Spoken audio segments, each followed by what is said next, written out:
Hey y'all, welcome to the Women Entrepreneurs Living Child Free. I am super very excited to be here today. Leslie, welcome. Hi, thank you, Tiffany, so much for having me. I'm really excited for this conversation. And y'all, we are like all across the United States because here I am on the East Coast where, it's almost midday and Leslie is a lot earlier, isn't it? Well, I mean, it's early for me. It's 11 a.m. I'm on the west coast of Canada, so I always try to just be mindful of how early I need to be up. Yeah, that 3 hour difference, which Yeah. is amazing, but that's the only really difference that we have here because we're both women entrepreneurs living child free. It's what brings us together that is absolutely amazing. And Leslie, to kick us off, because we teased this and we need to know. So y'all, Leslie didn't choose teaching. It quietly chose her. The instinct to guide and uplift others showed up much earlier than anyone anticipated. And so we have to know, it says, guess the age when it started. So tell us a little bit about this quietly choosing you, how long it took and all of that path, please. Yeah, so I think my earliest memory of feeling like, oh, I would like to be a teacher, oh, I would like to be in charge, was when I was 6. I was in first grade, and I just had this idea of, I was next to the blackboard, I was lined up with my peers, and all I wanted to do was pick up the piece of chalk and start. I don't know what I would have taught them about at 6, but the desire to share something with my peers that I was in line with.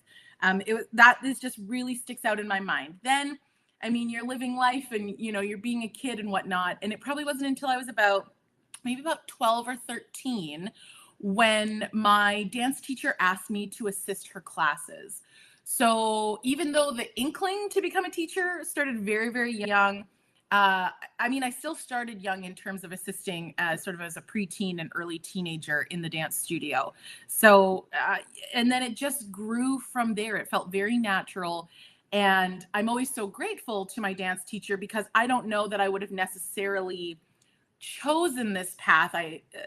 Even still, I sometimes question it, but she saw something in me and my connection to the other students and younger people. And so she asked me to help her as an assistant. So I've been really working with kids, coaching, mentoring, teaching for, we're getting close to 30 years if we're really starting at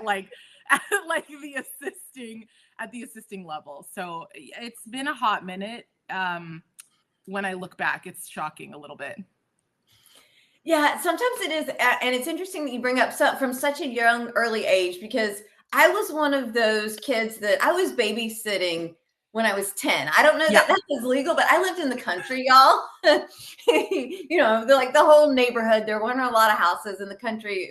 Yeah. At least I was taking care of the kids when they were 10. And now I look at kids at 10 and I'm like, don't put them in charge. yeah, like it's a really different Yeah. mindset. But we came from that early entrepreneurship. Yeah. I mean, I never thought of babysitting as being an entrepreneur, but it certainly was. Yeah, I will credit the Babysitter Club books to I read those as a kid and I was like, oh yeah, of course I could do this. I wish I had a telephone in my room like Claudia did. That seems so cool. Which I never had. But I also grew up in a small rural town, in the prairies. And so, and my family I didn't quite realize where we were financially. I knew we were not as financially well off as a lot of folks in town.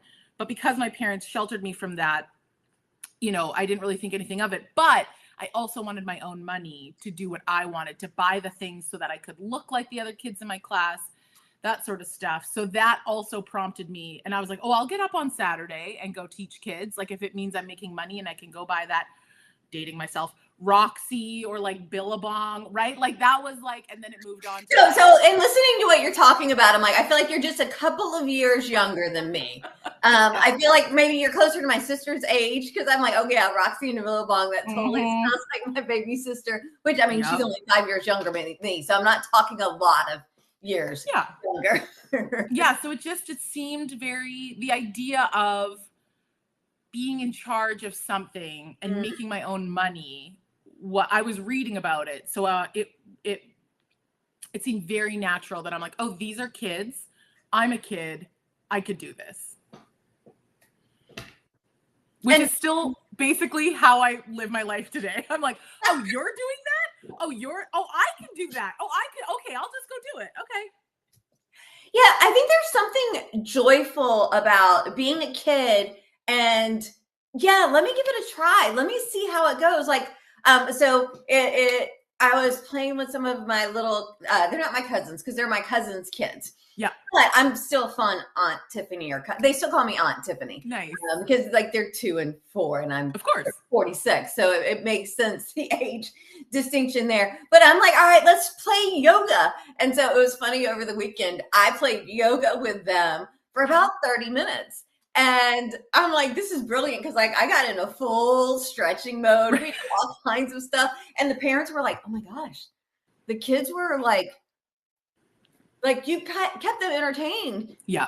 Positively for 30 minutes until one of the dads was like, y'all want to try handstands? I'm like, look, I was not doing handstands. I was doing age appropriate things. That's such big dad energy of like, oh, why don't we ramp this up to like 1,000? We're like, oh yeah, and then because he was trying to show off his handstands, and I'm like, no. But so I do have to bring up something though, because you're talking about what you first did, but you're back around kind of helping people dance now, right? Yes. So I have been a dance educator. I mean, I did start my own classes, like solo classes at 17. So straight out of high school for me. And I have been teaching people dance since I was 17 years old. There's a couple of little holes, time at university and whatnot. But yeah, I own my own studio, Absolute Motion Performance and Dance, in beautiful South Surrey, British Columbia. We are a boutique dance studio that I think there's such a spicy. Dance has become something because we see it on television, whether it's through Dance Moms, So You Think You Can Dance, Dancing with the Stars, which has done incredible things in terms of elevating dance to sort of the public. But with that, it comes these stereotypes and things we see on reality television that we know is not reality. My goal in establishing the studio was, we are not a recreation center. There's more than that, but we're also, I don't want you to come in with these ideas of, oh my gosh, it's going to be so expensive. The teachers are going to be so mean. My kids aren't going to enjoy it, but we're going to have to stick it out. Like all these sort of like mental blocks or negative connotations we have with dance studios. I was like, no. We can be great people. We can build beautiful human beings who are humans first and dancers second. And just because they're dancers second, that doesn't mean they're not great dancers. We just also need them to be great humans. If you teach the human, the dancer follows, and they are pretty incredible as well. There's, like I say, a solid 20 years of doing this. I'm like, it's honey over vinegar. It really is. Like, you just get better results through kindness, empowerment, encouragement, and authenticity. Well, and it's interesting, those few things that you mentioned, just in general, y'all, I think that those are the things that make life better. Yeah. And it's interesting that you bring this up because, so for those of you, if this is your first time watching, I don't always get into the child-free aspect of things. However, sometimes when we have people on that are working with children, I do have a tendency to talk a little bit more about kids. And Leslie, you're not our first one. Dominique was on here earlier to talk to us about, because she owns a tutoring company. Yeah. Trish is going to be on to talk to us this year sometime soon about helping kids get scholarships using music. And so I love the fact, like, there are some child-free communities out there that are like, we hate kids. And like, that hurts my heart. Yeah. They're still a part of society. This is still what we're building to make the world a better place. And just to look at to look at only what is our future and say, ugh, like, talk to us. Yeah. Well, and like, the world kinder. I mean, that's why I like working with kids for the most part. It's been a long time. But like that was the thing that kicked it off, right? That somebody saw that I was great. I mean, I was a kid, but I was great with younger people. So that is just where that took me. Now, do I think working with kids my entire life might have played into my choice to maybe not be child free? It's definitely a piece of the puzzle. And at the same time, I don't feel now I can say I don't feel like I'm missing out on anything, because I am inspiring the next generation. I'm going to get emotional. I take my job very seriously. I have such an impact. All dance teachers do, or coaches, people who are in these places of authority, where we work with children. We have such an impact in their lives that sometimes we don't recognize that we have, because we assume, if they're with their caregivers or family, I mean, and those are primary people who impact those kids. But I have a really special role in how I can shape and mold and empower kids to be their best selves. And I'm like, I'm not, okay, I might have a couple kids who go on to be professional dancers. I've had some kids, who've gone on to study at university and things like that for dance and move into professional careers. But I am building the next generation. I am creating people who will become of legal age, wherever they are, who are going to vote, who are going to spend their money in their community. And my subterfuge to the culture is I need them to be empathetic. I need them to take care of their neighbor, take care of themselves.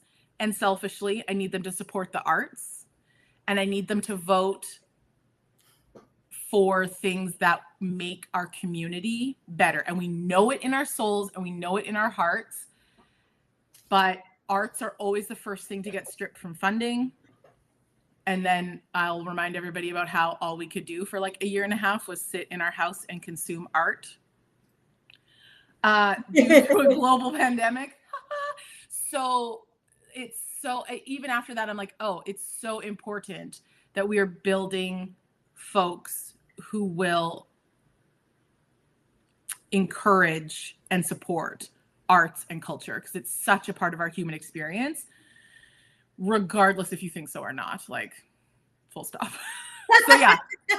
Spicy.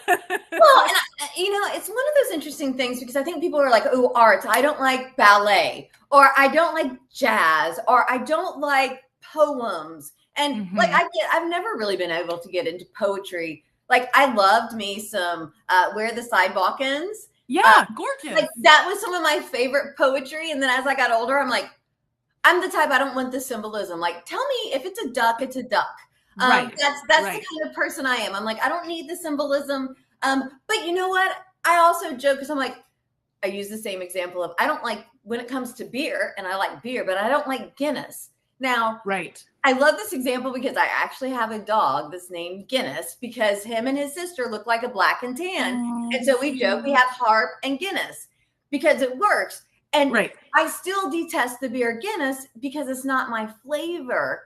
And I think that, like, especially like the arts or the different kind of beer or craft, anything, is like, well, I don't like that kind of dance. Yeah. But it's not that kind of dance is horrendous. It's just not your flavor. Let's try another flavor. Or yes.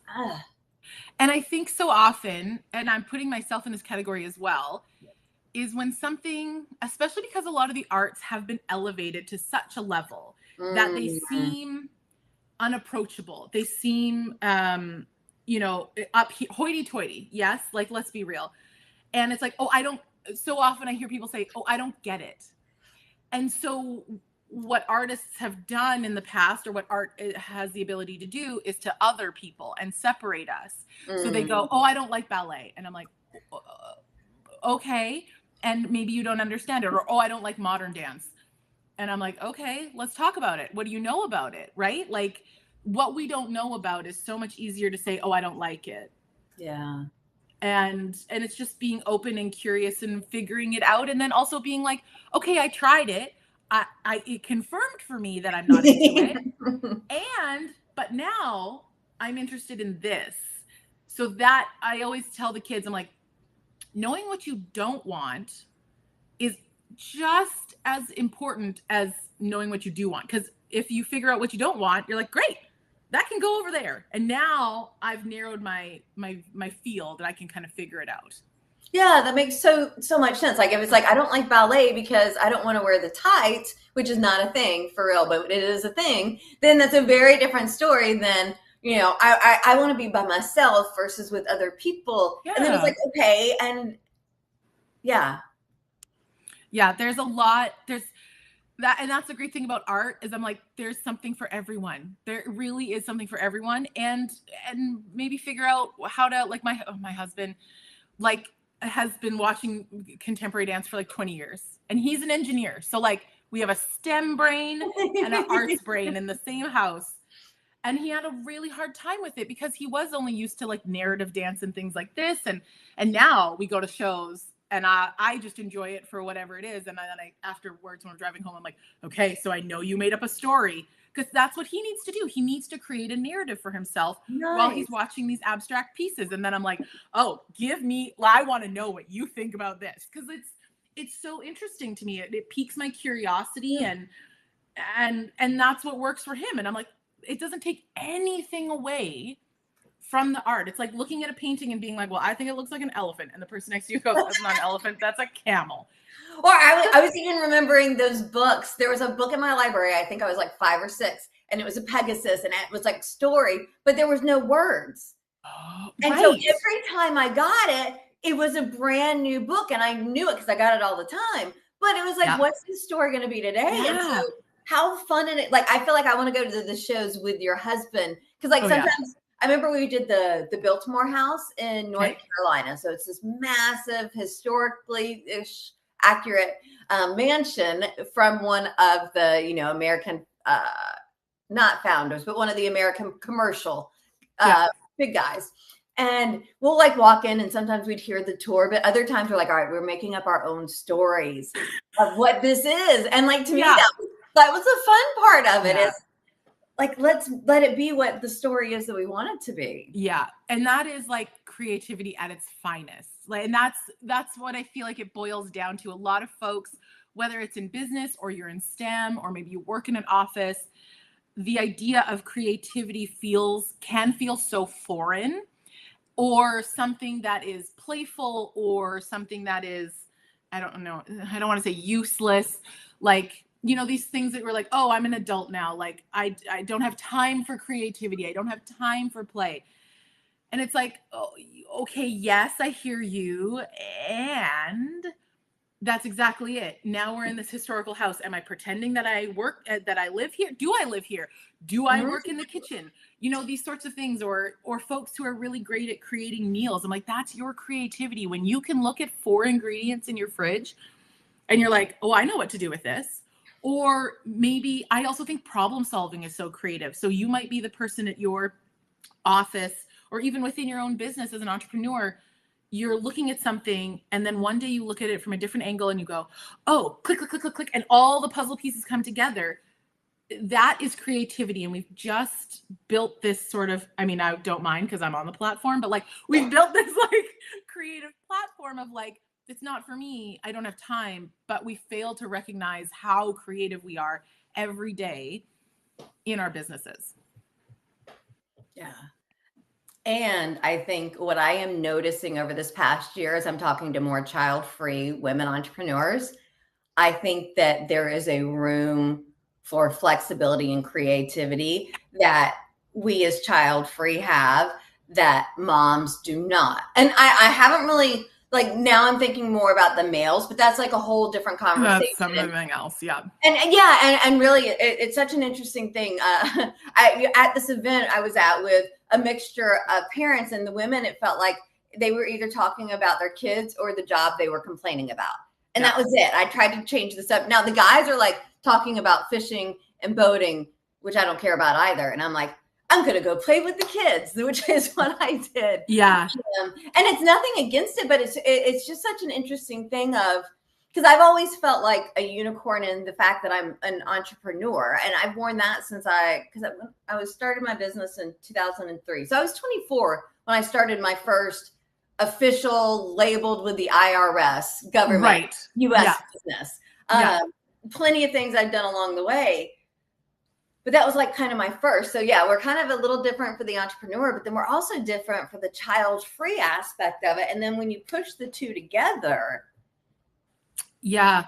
I think the thing that joins women, whether they are child-free or not, is the mental load that we take on, and how that is running in the background of our app brain at all times. Like, I am aware in my household, I am aware that we are low on garbage bags. I am aware that there is recycling upstairs in my ensuite. Tonight is recycling night. I don't know that my husband is clocking that there's recycling to take from upstairs, but I know it's there. It's this mental load that women are able, and it's how our brains work, and it's how we function. And it's just so different. And when you're in that, I'm making a big assumption that when you're in that mother role, like, that is just constant, and the men don't have that, and they have the space for the hobbies and the extras where women sometimes don't. And that's like heartbreaking to me. Yeah, I wonder if I have it right. Oh yeah, I do. So I'm currently reading. Have you read? I haven't.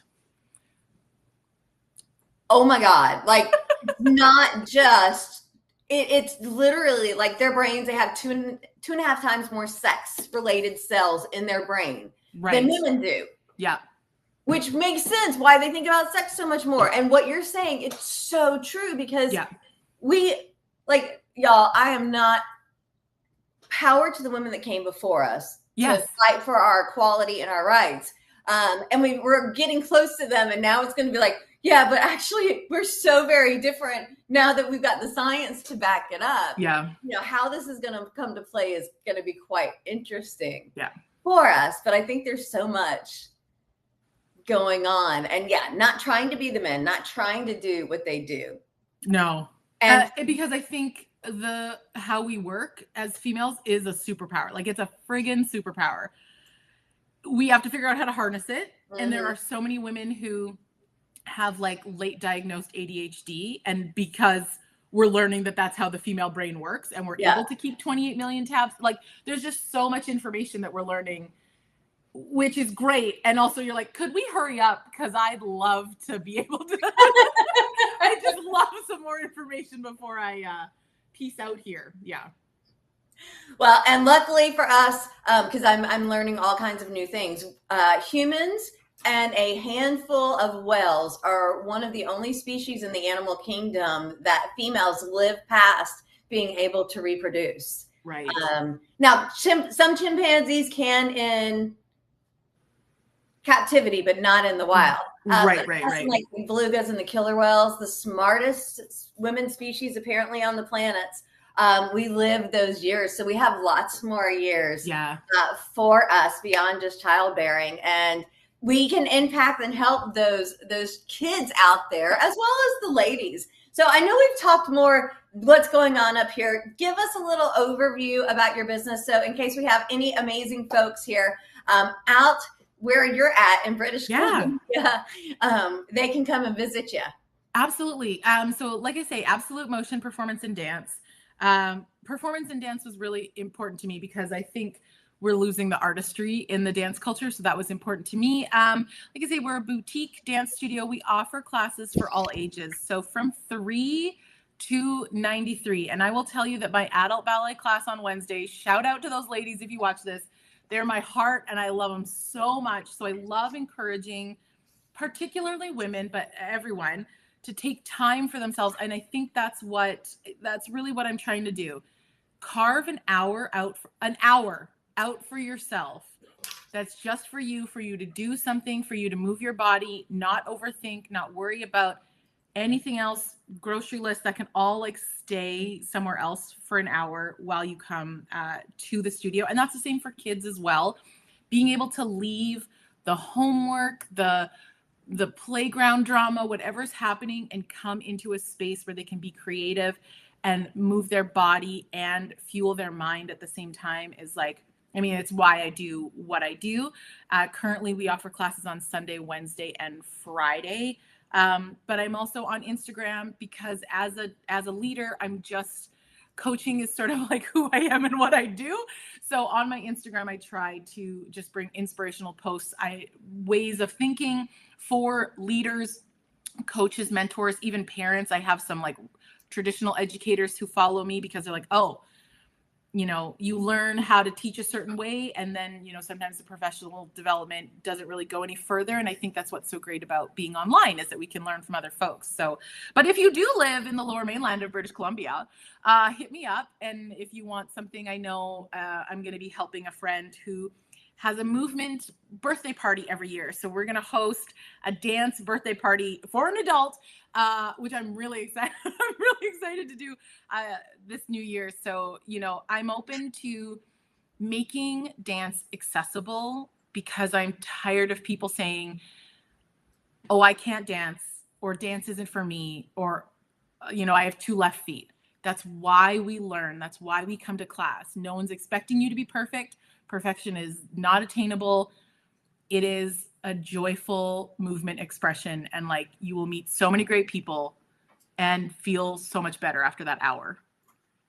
And my thing is if you are having fun and enjoying yourself, you ain't paying any attention to anybody else. Like because I love doing my hot yoga, and somebody one day after class was like, oh, did you see me? I'm like, nope. I'm like, I'm like, half the time I close my eyes, I'm like, I'm here on me. I'm like, they're like, did you see Susie was here? I'm like, no. I'm like, they're like, you really are? I'm like, I am here for me. I'm not, I know not everybody doesn't watch, but I'm like, I just want to be here and use my body and have that fun and stay young. To me, one of the best things that you can do if you want to stay young is move. I just interviewed a movement coach who specializes in the brain, and I learned so much that I already knew. And he said, dance for neuroplasticity, dance is hands down the best thing to do. You move at different speeds, you move in different directions, you use all different parts of your body. So you're activating like every part of your brain. And I was like, oh, thank you for saying that, because now I don't have to. I have someone else who can say that for me, which is great. Love it. Yeah. Leslie, it has been so awesome. I know you've got your studio. Tell us where we can find you, Instagram, website, all of that again, please. If you want to find me, I have a website. It's not very pretty, but you can check it out. It's lesliekuny.com. Oh, look at me failing on that. Pretty sure it's .com, lesliekuny.com. I'm also at Leslie Kuny, LESLIEKUNY. That's my Instagram. And if you want to check out the studio, we are absolutemotion.ca. I'm pretty sure that's linked on my Instagram. And I do host a dance-focused podcast called Dancing Through It. Currently, we are on only on YouTube, and we launch every Tuesday. There's a new episode that comes out every Tuesday. And even if you're not a dancer, you might be like a parent, or, with a kid in soccer. There's lots of things that we talk about where there's lots of emotional, anatomical, like human-based things that we're talking about. It's just through the lens of dance. So regardless if you're in arts and culture, I think you can enjoy it as well. I love it. And that's one of my things I love to do. If I need a little break, I'll tell my person, Google, I have to be too quiet because it doesn't start. Be like, hey, put on this song or that song. And dogs are very much used to me doing a 3-minute time warp or dance party or whatever it may be. Because my brain likes the bouncing and it gets things going. Does. So for sure. Leslie, thank you so much for being here. Y'all, we hang out in Facebook at facebook.com/group/women entrepreneurs living child free, as well as the third Tuesday of every month. We get together from 11:05 a.m. Eastern to 12:55 p.m. Eastern, giving you a couple minutes before and after, so you make sure you are fully charged. Because when women entrepreneurs living child free get together, they make things happen. Leslie, we look forward to seeing you at an upcoming event. We look forward to seeing you online, and y'all, let's get a little bit of dance on.